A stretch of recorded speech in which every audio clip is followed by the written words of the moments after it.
Mattingly, and welcome back to another episode of Bare Necessities WBSTV News. Now for past events.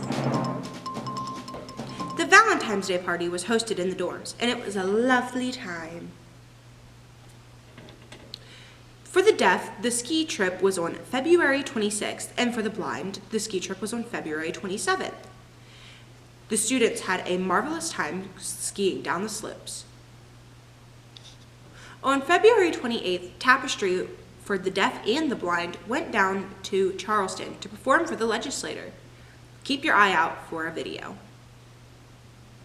Now for upcoming events. Read Across America Week is the week of March 4th. We have many activities planned for that week, including Braille Challenge on March 7th and CaneQuest on March 8th. WVSTV will be holding the events, and they are planned by CVRP. The 8th graders will be taking the Golden Horseshoe Essay on March 19th. The exam will be held on the 27th. On March 28th, Parents' Day will be held in the NPR room at 10 a.m. The theme is 90s. There is no school on March 29th. Spring break begins on April 1st. Now for school improvement with Phoenix. Hello and welcome to School Improvement. Have you ever wondered how our school helps the environment? This month's School Improvement focuses on Miss Hensel's recycling project her and her students do every week.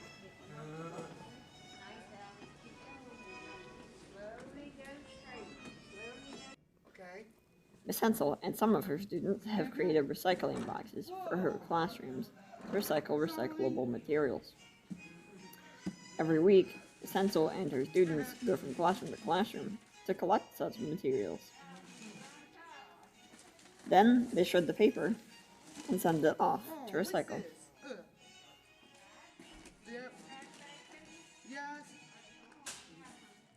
Thank you, Miss Hensel's class, for making our school more environmentally friendly. Back to you. Here's the Braille and ASL sign of the week with Canyon in the ASL class. Hi, my name is Canyon, and this is the Braille sign of the month. The Braille sign for this month is the iron sign. The iron sign is dots 3, 5 in Braille. The iron sign is used in the word Valentine's Day. Here's an example sentence. Valentine's Day is celebrated in the month of February. Have a good month. Black History Month. This is how you sign Black History Month. With the one hand shape, pull the side of your finger across your forehead. Then with the H hand shape, shake it up and down. Finally, make the one hand shape in both hands. Hold your non-dominant hand up, palm out.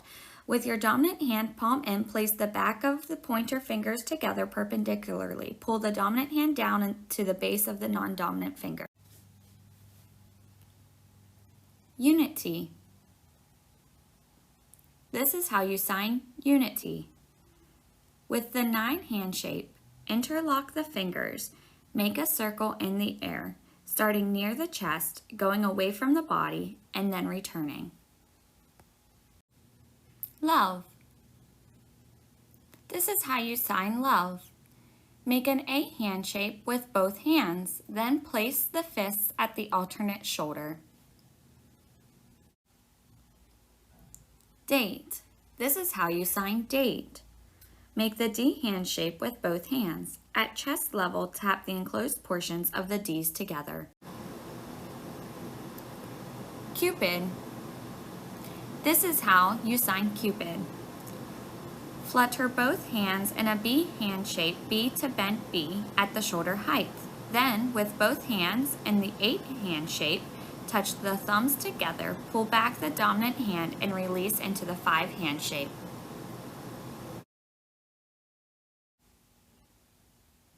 Flower. This is how you sign flower.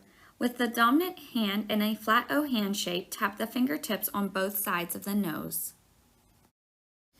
Happy Valentine's Day. This is how you sign Happy Valentine's Day. Both hands with B hand shapes brush the upper portion of the chest in a circular motion. With open 8 hand shapes, draw a heart over the upper left portion of the chest. Place the non-dominant hand palm down parallel to the body. Put the dominant hand with a 1 hand shape palm in perpendicular to the non-dominant hand and drop the 1 to the alternate elbow. Next is sports with Rapid Rochelle. Hi, I'm Rapid Rochelle and this is WVSTB Sports. Goalball is in full swing. Last week we had our first home game against Virginia where the girls won both games and the boys lost both games.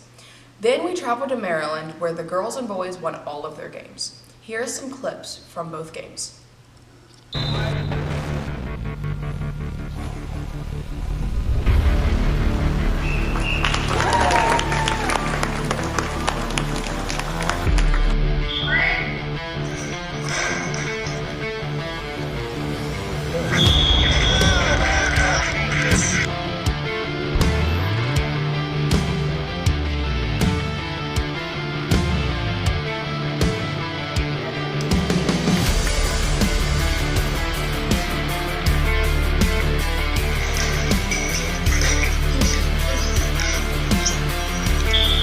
Thanks, and back to you. Here's assistive technology with Phoenix. Hello, and welcome back to Assistive Technology. Throughout Assistive Technology, we covered things such as iPads, braille note takers, and canes. But let's talk about something a little bit different today, the GoTalk 6.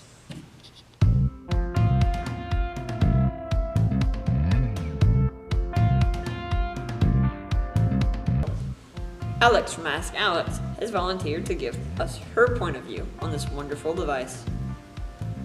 Hi, Alex. Hi. Do you like your GoTalk? Yes. Let's see Alex use the no button. Hey, Alex, do you want to go down the slide? No. I wonder how Alex tells people she needs help. Hey, Alex, how do you ask people for help? I need help, please. And what if you need to use the bathroom? What do you say? I need the restroom, please. And what if you finished your work? What then? I'm finished.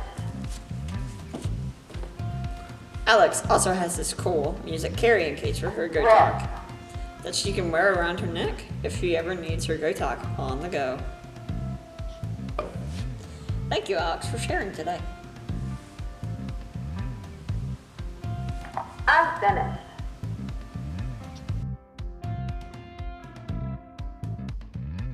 Here's an exclusive interview with Miss Goodnight. Hi, I'm Audrey Mattingly, and this is Interview Segment. This is Miss Goodnight. She is a new teacher here at WVSDB. Hi, Miss Goodnight. Our first question for you is, how long have you been an educator, and where else have you taught? Good morning, Audrey.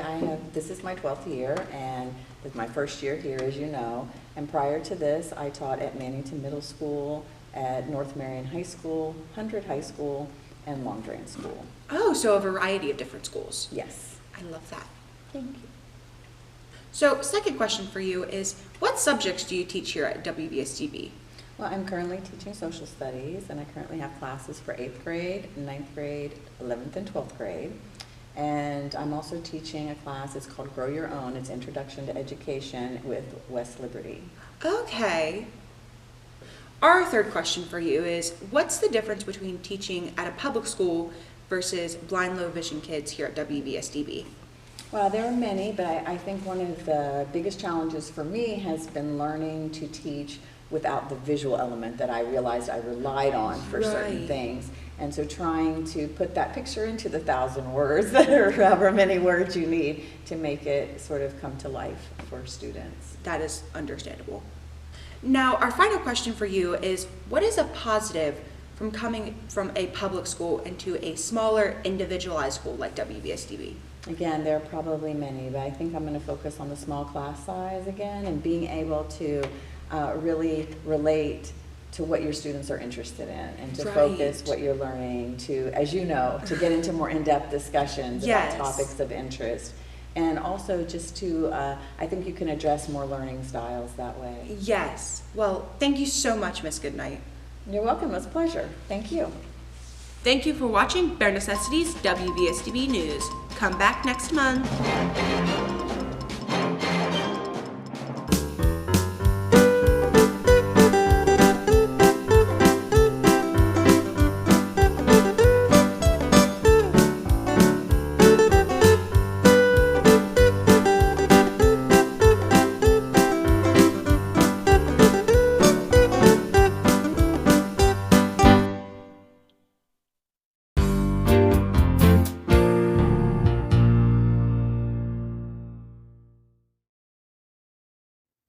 Thanks for watching. Please subscribe and follow our Facebook page.